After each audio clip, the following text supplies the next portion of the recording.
Hello viewers, welcome to the Editorial Analysis by Drishti IAS. In this section, we regularly take editorials from various newspapers and news portals for a better understanding of various issues happening in India and around the globe. Dear viewers, in this section, we first try to link the editorial with our UPSC syllabus. Then we go analytical in order to understand some key points and at last, some important concepts. Dear viewers, we truly hope that you like this initiative taken by Drishti IAS and your feedbacks are important for us. So kindly feel free to give your important feedbacks in the comment section. So without any further delay, let's commence our session. Dear viewer, this video is available in Hindi as well.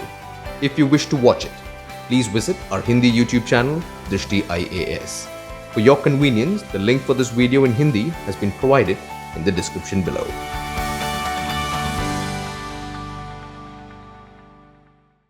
Today's editorial is taken from The Hindu, published on 17th of February 2021. The title of today's editorial is Omnibus President.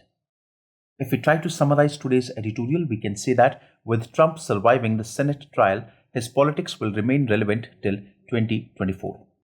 If we try to link today's editorial with our UPSC syllabus, we can link it with GS Paper 2, which has sections that include polity, constitution, governance, and international relations. Some key points from today's editorial. Donald Trump has survived by a mere 10 votes the Senate trial that might have convicted him for inciting insurrection. All 50 Democrats of the upper chamber voted guilty and 7 Republicans joined them. Yet the tally fall short of the two-thirds necessary for conviction.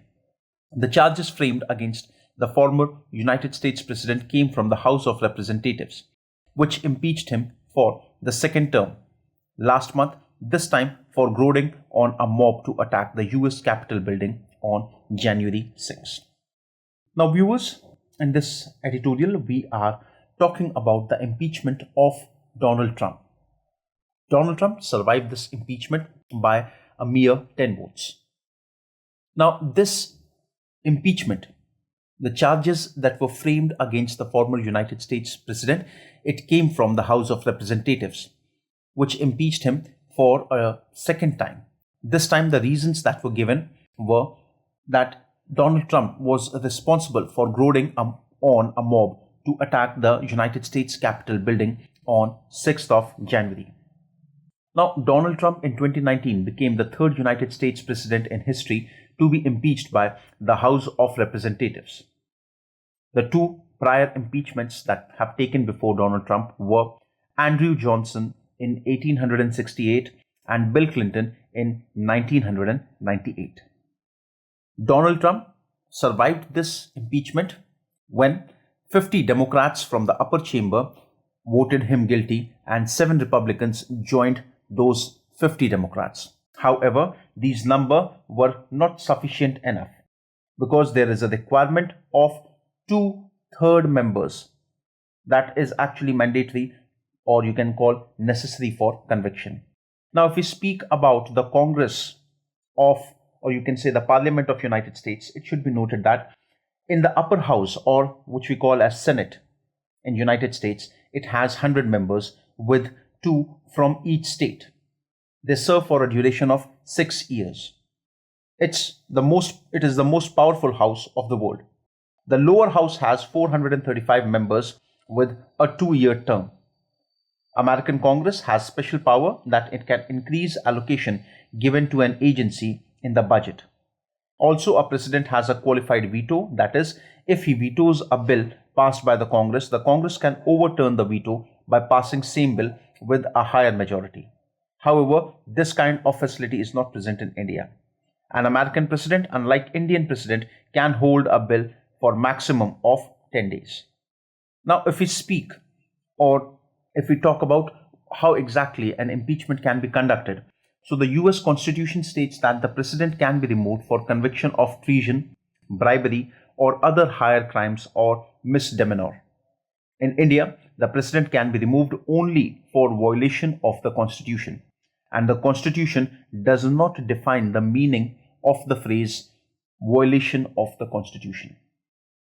Now, if we speak about the procedure of impeachment in United States, it is that any member of the House of Representatives can introduce a resolution of impeachment if they suspect the president is guilty of treason, bribery, or other high crimes or misdemeanor. Next is the House of Representatives consider the set of charges. If a simple majority, that is 51%, supports impeachment, the process moves to trial. The trial begins, the Chief Justice of the Supreme Court presides over it, while members of the House from the prosecution and senators act as the jury. The President can also appoint defense lawyers. At the end of the trial, a Senate vote delivers the outcome. If at least two-thirds, that is 67% of senators, find the President guilty, he is removed from office and the Vice President takes over for the remainder of the term.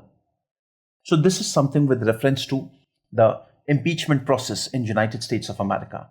And this process has been survived by Donald Trump for the second time.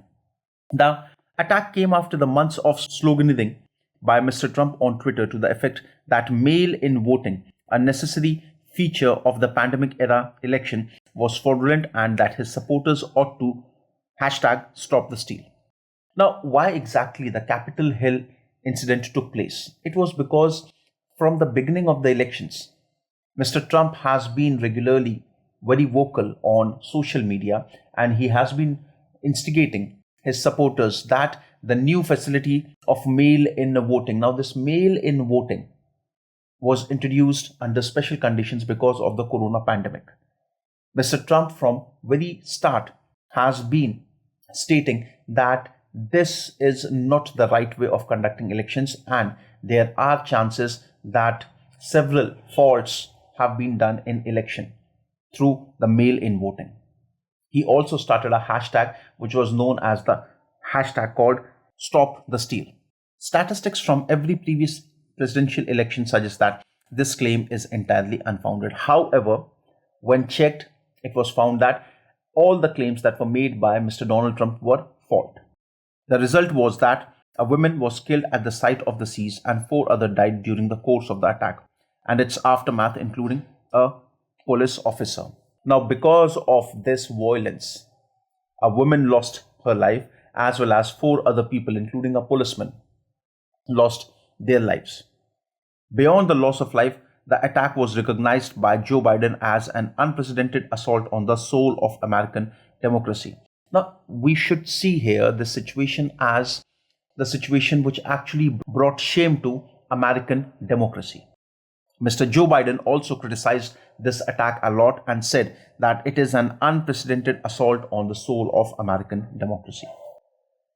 In a sense, it marked the culmination of Mr. Trump's relentless disregard of the traditions and norms of governance, whether in terms of harsh immigration policies, the rejection of major global alliances and multinational forums, a willingness to spark off trade wars and exacerbate tensions over tariffs, or to brazenly use his public position for personal gain. Now, we all know that Mr. Trump has his very open views and ideas, his form of governance, the ideas which he presented during his tenure, such as harsh policies on immigration, rejection of major global alliances, taking America out of WHO and the Paris Climate Agreement, and various other multinational forums. Now, we have seen that such decisions that were taken by Mr. Trump were criticized widely. The present scenario, the fact that Mr. Trump survived the vote to convict him of high crimes and misdemeanors and potentially bar him from running again, leaves ominous question regarding the future of the Republican Party. Now, we all know that after this decision has come, there is a question mark on the future of the Republican Party, that how actually the Republican Party will behave, or what exactly would be the future of Republican Party. Will Republican Party continue to go with Donald Trump or not? Its leader in the Senate, Mitch McConnell, waxed eloquent about Mr. Trump's culpability for incitement, yet failed to grasp the irony that he had led the majority of his party to acquit the very men he claimed to denounce. The leader of Republican Party, Mr. Mitch McConnell, in the Senate, he actually spoke against Mr. Donald Trump. However, it is noted that it was Mitch McConnell who actually made sure that majority of his party is trying very hard to make sure that they are acquitting Mr. Donald Trump from the charges. That this potentially raises at least two scenarios. The first is that congressional Republicans are not as a group convinced that harm that Mr. Trump did to the presidency and the fabric of American society warrants banning him from the highest office in the land. Now, there are two questions which are arising because of this situation. See, the first point here is that Congress Republicans, who as a group are convinced that the harm that Mr. Trump has done to the presidency and to the fabric of the American society, it does not or it should not bar him from contesting the election again for the post of presidency. Second, even though they might secretly believe that Mr. Trump's views were not in line with mainstream conservative values, they fear that convicting him and banning him for a second run for the White House might have the reverse effect on his supporter base, strengthening the Make America Great Again movement. Second important thing here that is to be noted, that the Republicans, they believe that it is quite possible that Donald Trump's views were not in same line as the mainstream Republican or the conservative values. But Mr. Donald Trump has got a tremendous amount of public support, especially because of Make America Great Again movement. And it is the most important reason why the Republicans fear that Mr. Trump should not be banned for a second run for the White House. The future ahead. After all, Mr. Trump did end up garnering 74 million votes in the last year election, and he mobilized these numbers through a relentless barrage of rhetoric fueling native populism and a sense of disenfranchised white privilege, a political phenomena not seen in recent decades. In the last year's election that took place in America, Mr. Trump had garnered over 74 million votes, which is a tremendous number. And he managed to get these votes only because when he spoke about native populism, when he spoke about the sense of white men's privilege that should be present among the Americans. Now, these things, these particular political phenomena, they have not happened in the near course of time.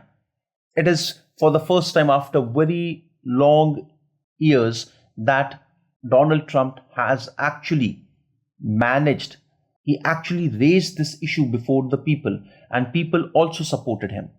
So one thing is quite clear, that Mr. Trump enjoys a tremendous support in America.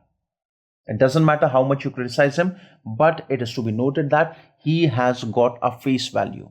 People actually believe to the idea whatever he has expressed. Unless the grand old party pivots away from this Trump-centric view of its political fortunes, the bitter polarization of the past few years will almost certainly make an ugly revival by 2024. Now, the challenge before the Republican Party, also known as the grand old party of America, it has to take itself from the Trump-centric view of political fortune. Otherwise, the situation is going to be extremely hard for them. There will be a sense among the party itself that with what ideology the Republican Party should contest the election, and it can be a very big trouble for year 2024. So viewers, this was with today's editorial analysis. A question that can be framed with reference to today's editorial is that how our US president can be impeached. So viewers, I hope you liked today's editorial analysis. Thank you very much.